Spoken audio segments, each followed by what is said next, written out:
Boom. Hi guys, what are you saying? Everyone good? What are you saying? Oh, I forgot. I even just here. I'm just here, just rushing in, and I even forgot to. Let me just quickly do this. You know the saying. It's your boy LP Coach live. So I ain't even been back this week. I've been doing a whole load of stuff. I've been out and about doing all sorts of stuff. I'm gonna dive a bit into that because, as you can see, as the title of the show is a bit of it's a bit about me. I want to talk a bit about my football journey.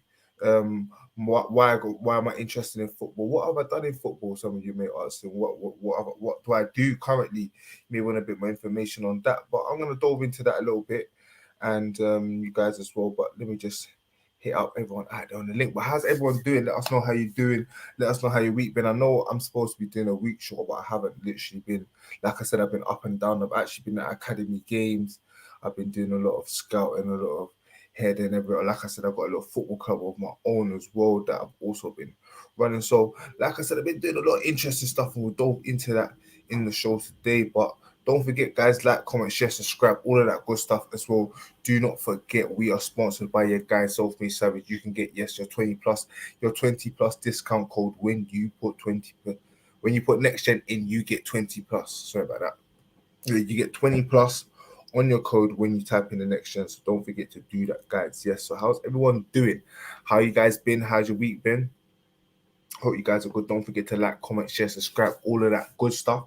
Before we delve into the show, you know what we like to do. We're gonna talk a bit about the transfers. What's going on in the transfer market? It's been a bit quiet, you know. Obviously, everyone's talking about COVID, a lot of interesting stuff going on in regards to Newcastle, Arsenal, Man United, and that stuff, but it ain't really been popping off as you can say. We see Aston Villa been doing their thing, but we ain't really been seeing as much teams doing what we feel like they're supposed to be doing. Well, top who let's just dive straight into it. So the Arsenal target, Jovic, who we spoke about on the last show, he's not in the Florentina squad. Rumors that I heard that he might not be in there for summer. Some say it's an injury. Interesting to see about that one. Can Arsenal get that one over the line? Dembele, we know he's got a big ferocious argument going on with Barcelona in regards to his contract. He's not willing to renegotiate his contract. You all know the situation that Barcelona in. If you don't know, Barcelona in a situation where they have to have a cap on their wage bill. They've exceeded that for a very long time. Hence the reason why Messi's left. He wanted to play for free, but in all logically, it wasn't able to happen.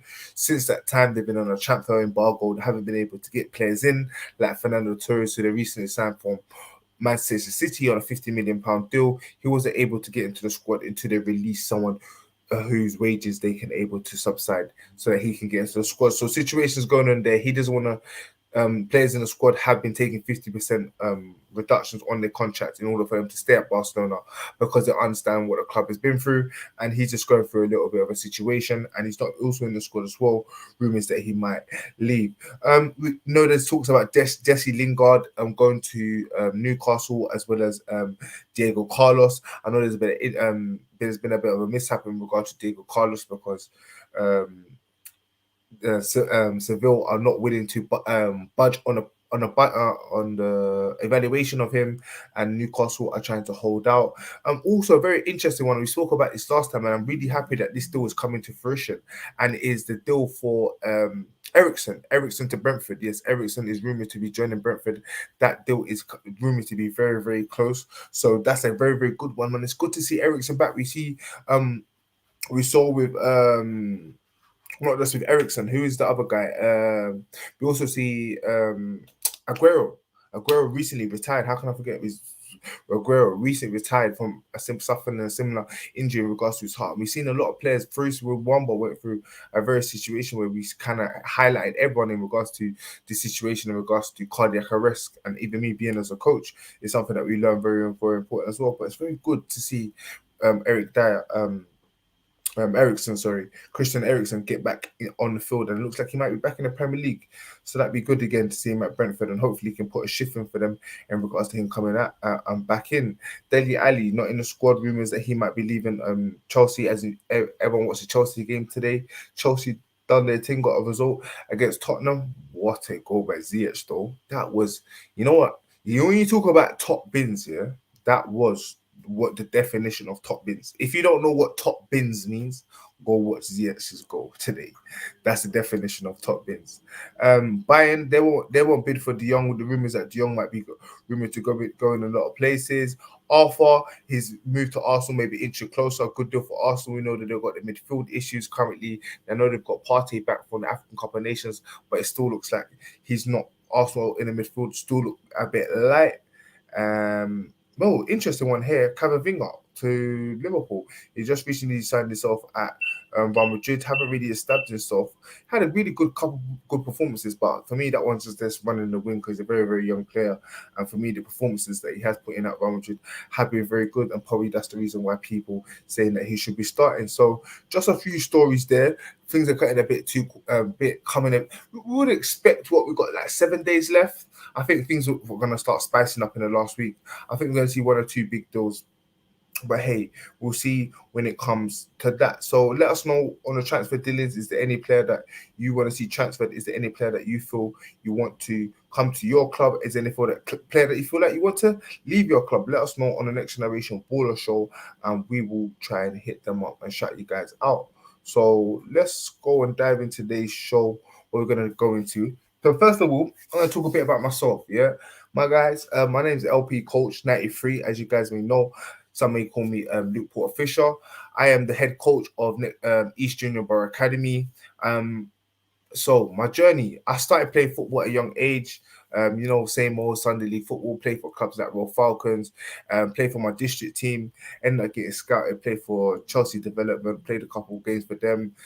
Played 1-2 games for the academy. Ended up getting injured. Journey went from there. Played semi-professional football at the age of 16 for Globe Rangers. Scored on my debut. Had a liquidation problems and ended up falling out of football after school. Actually, in regards to, because when I grew up, there was always an interpretation. I was very brought up on the fact that if you don't make it by 16, then the dream is over. And for me, even at the age of 17, going out and playing semi-professional football, playing with big men, and I was thinking like, oh my god, like my chances still. I still believed then when I thought that my chances were literally gone. And when the club folded, then Globe Rangers at the time, it was heartbreaking for me because it was always my dream. And I started playing football quite late. Like a lot of people, like I didn't start playing football. Well, started playing football. I always played football out with my mates, all in the AstroTurf. Used to love it, 5-a-side in the cage, all of that. Playing football every single day, any chance that I could get. But I'm talking about in a team competitive football. I didn't play competitive football till I was about year 9. I don't know how I was that first, about 13. I was playing, started playing competitive football. 12, 13 was when I started playing competitive football. I remember when I was going through school. I even remember, even for me to get into my school team was such even a struggle. I don't know if I was a very good player. A lot of people ask, but I was a very good centre back, like top quality centre back. But it was just, I don't know if it was my confidence or what it was. But in order for me to get into my school team, I had to ask my teacher to be a goalie. Then end up being a goalie from a centre half. Then I went into midfield, and then I ended up being a striker. In the end, I think in my last year of school, and I ended up being a striker for the school team. Done pretty well in the end. I thought I was going to be. I ended up playing semi-professional as a striker as well. But in my head, I ultimately thought as a centre back as well. But that's where I had my best career actually as well. Was best time as well as a centre back. As me as a player overall, I felt like my best performances come from me as a centre back. But I had the physicality. I was big. I was strong. I was tall.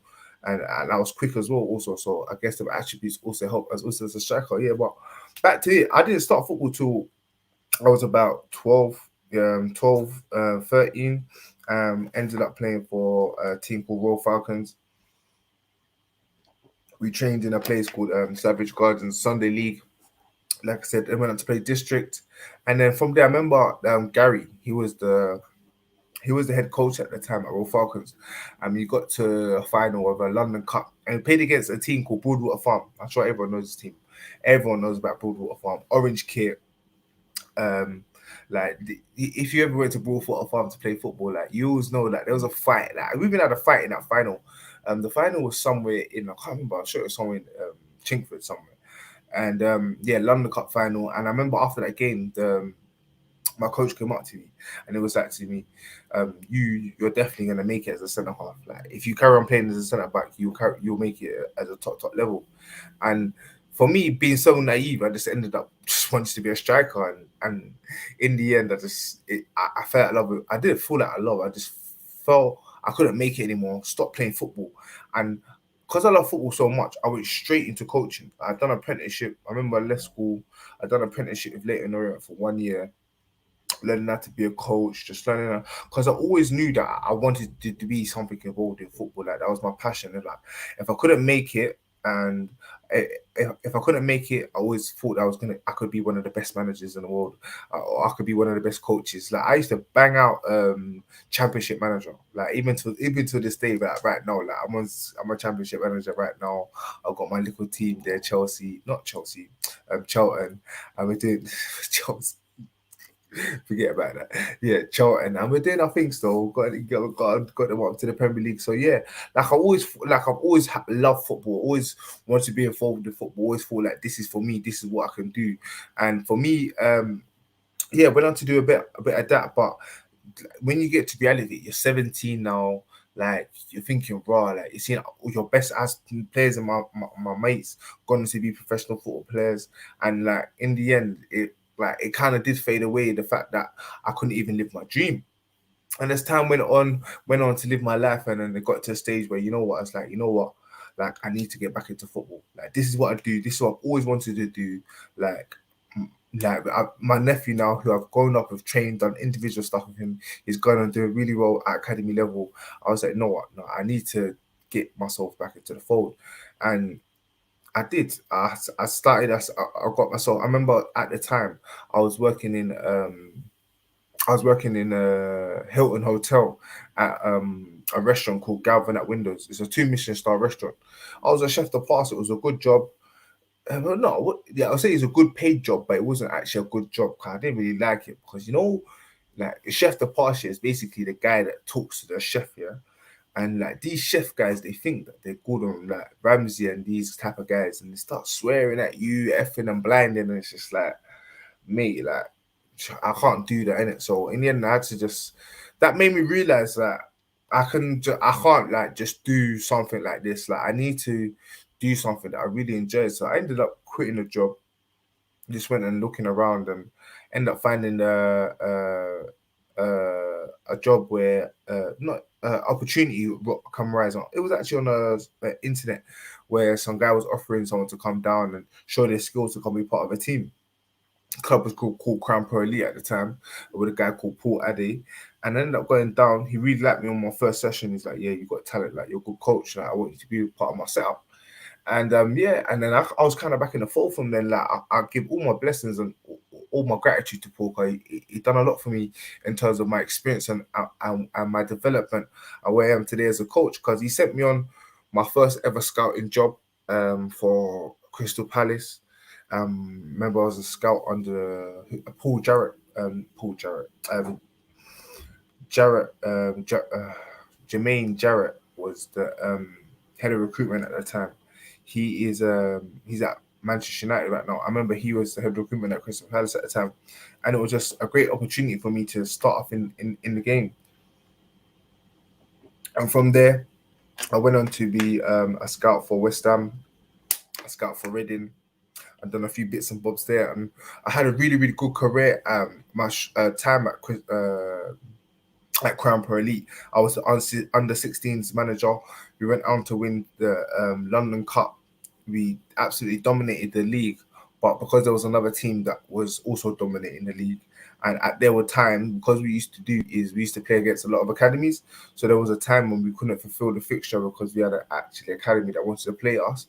We ended up losing the 3 points, so mathematically we ended up losing the league. But we was the best team in the league, and we absolutely smashed it. I'm showing the age group now. We got about 2, 3 players in the age group that went on to be professional players. I know Calvin Beasley. A lot of people know about him. He's gone on to be play for Rangers now. Won the Scottish titles. Currently still in the team, playing really well under Van Bronckhorst. So that was a really good time in me and my journey. And throughout that experience, I thought, you know what, this is what I want to go on and do. And in the end, I was like, you know what, with the help and what Paul's ultimately wanted to go on and show me, I was like, you know what, I need my own feeling of this. And that's what I went and gonna start. I started my own club called East Junior Borough Academy. Like, yes, we're going for 2 years now, and it's been tough. Like, we started just through the pandemic, and it was good at the start because everyone came in, and then we just had an abrupt end with the whole pandemic and the fixtures and whatnot. But it was really great because as we come back, we had a little bit of a struggle towards the end of the season. Last season, because we actually wasn't in the league, it was kind of difficult for us to keep the conundrum of the team and things like that. But towards the start of the season, we had a good setup, but we had a slow start in terms of results and things like that. But kicking on into the new year, it's been absolutely amazing. The boys have been coming in, they've been working really hard, they've really been pushing on, and we are getting on to we are pushing on now as a football club, and things are starting to gel really, really, really together, well together. And me, I've gone out and said, you know what, I'm doing this football club. I'm gonna go out here. I'm gonna create a show. Like, I want to create a show, a football show, the next generation baller show. We're gonna talk about the young G's. We're gonna talk about the ballers. We're gonna make it fun. We're gonna and this is what we made it here. We're gonna make it fun. We're gonna interact with you guys. You guys are the main guys. You guys are the fans. You're gonna tell us what you want. We're gonna give you guys what you want. And yeah, this is where we're growing from now, man. So that's just a little bit about me. I don't want to dwell on too much. I know I probably took like half of the show, but we're going to talk about the second part of the show. Don't forget, guys, like, comment, share, subscribe, all of that good stuff.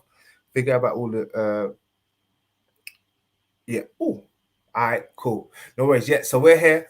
We are back now, guys. Sorry, I want to come. Also, as well, that was part of the reason what else I was going to say, because that's ultimately what I've been doing now. So in part of what I do is I go out as I scout a lot. You might see me at a lot of academy games. I watch a lot of football now, and I'm very that's what it is as a coach. You're out there, you're involved in everything, you're in tuned. You want the latest tips, you want the latest information, you want to learn, and that's a space that I'm in now, and this show is part of that experience. This show is part of that journey. So you guys get involved, support, and the more you guys support, the more you guys help us on our journey, the better for all of us. You know what I'm saying? Because we're here to give you guys, the young G's. If any young footballers on here want to tell your story, this is the platform for us. Don't forget, go look at Gabriel and Panga's interview, and we've also got Junior Amanda's interview as well on there. We've got a couple more interviews coming up as well soon, and as well we've got hella challenges. We are out next week as well. Location unknown. When we are out, we're gonna show you carry on the next generation blindfold kick out challenge. Don't forget out for that one. But yeah, we're gonna talk about the ones that got away. So we all hear about the wonder kids, the kids that's gonna go do the mad thing, the one that's gonna go and rip it up, gonna be the next Ronaldo, the next Messi, the next Ronaldinho, the next this. But where did they go?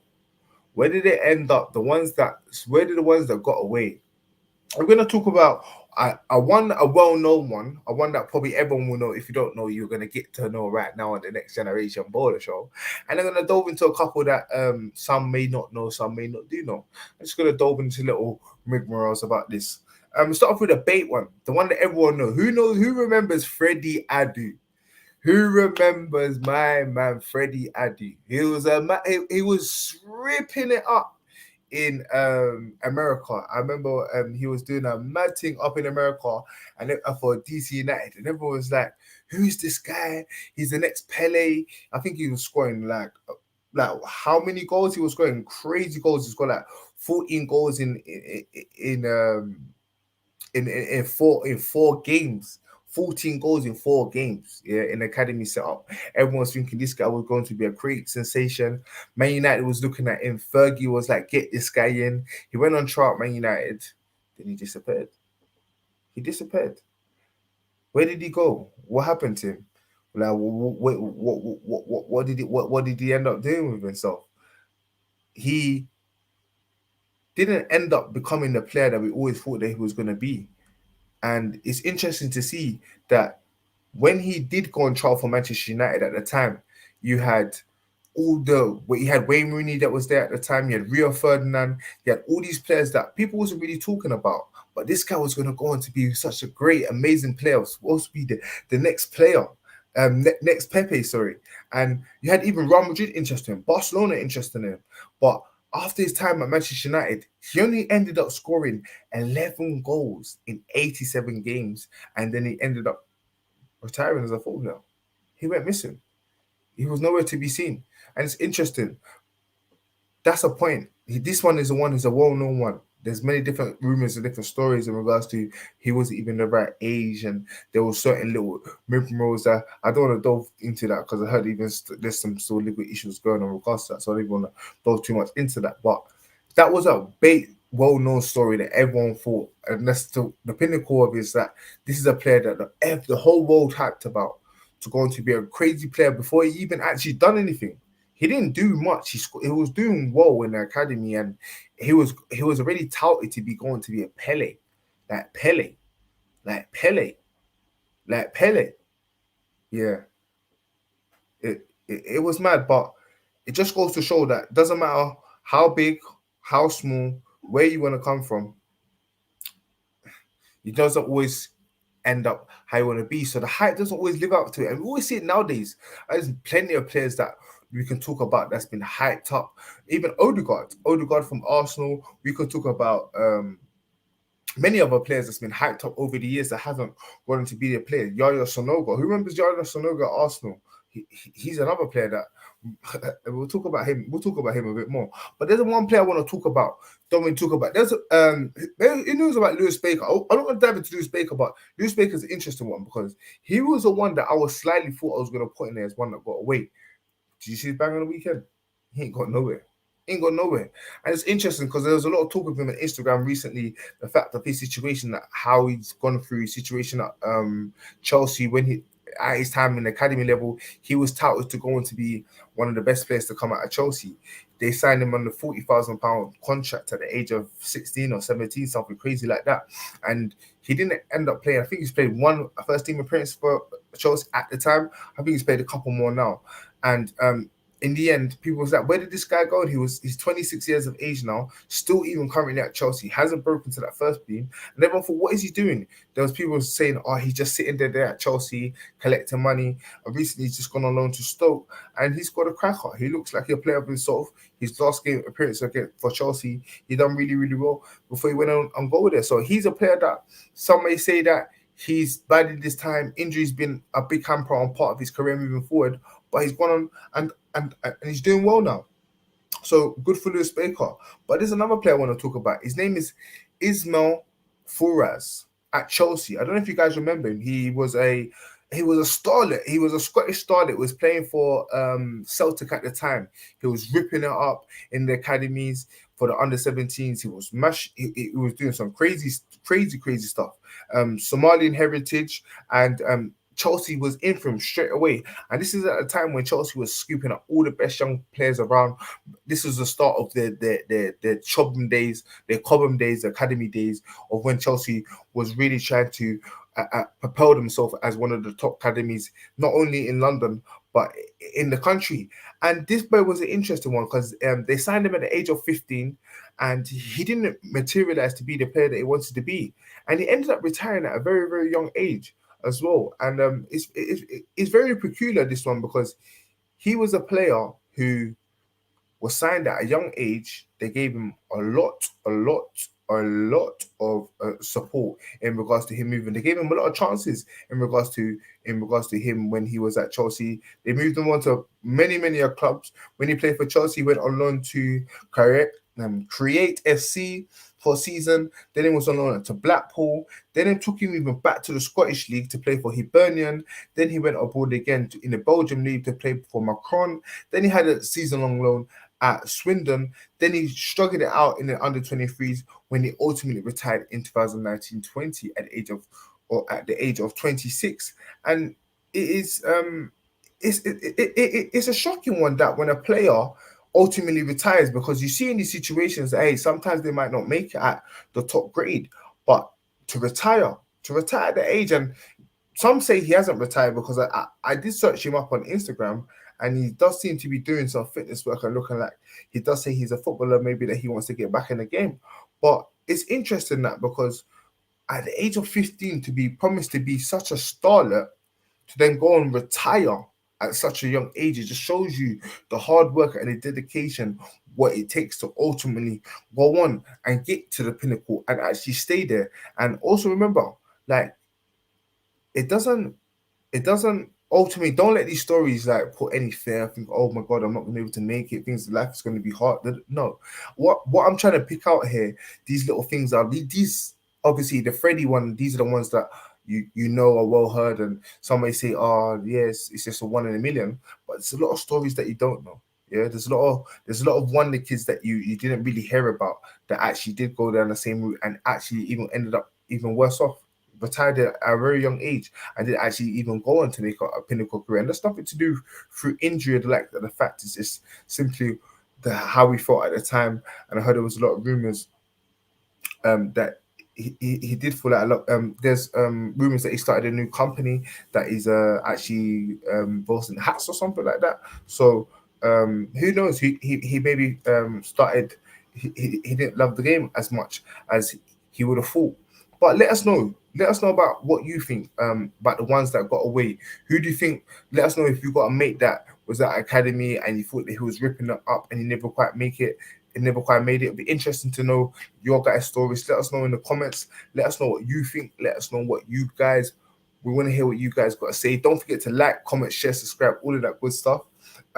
Yeah, and the reason why I ultimately made this segment in regards to the ones that got away, because I can go on this for days. There's many players in the system that didn't make it, but for me, this show is all about giving an enjoyment, giving the guys platform for you guys to speak, but ultimately being a show where we can ultimately educate as well. Yeah, we want everyone to achieve their dreams, to become professional football players. We want to give you guys the best opportunity, boy, girl, to make it in the industry as a professional football player. And if we can help and give you guys any tips, any form of encouragement, any stories to push you guys, encourage and motivate and push you guys forward, that's what we are here for on the Next Generation Baller Show, guys. So don't forget to like, comment, share, subscribe, all of that good stuff. We are coming back to you guys this week. I'll be back here the same schedule this week. Yeah, so don't worry, I'm here. I ain't going nowhere. I just been about scatting 1-2 games. I'm at West Ham. I'm at the West Ham game this week as well.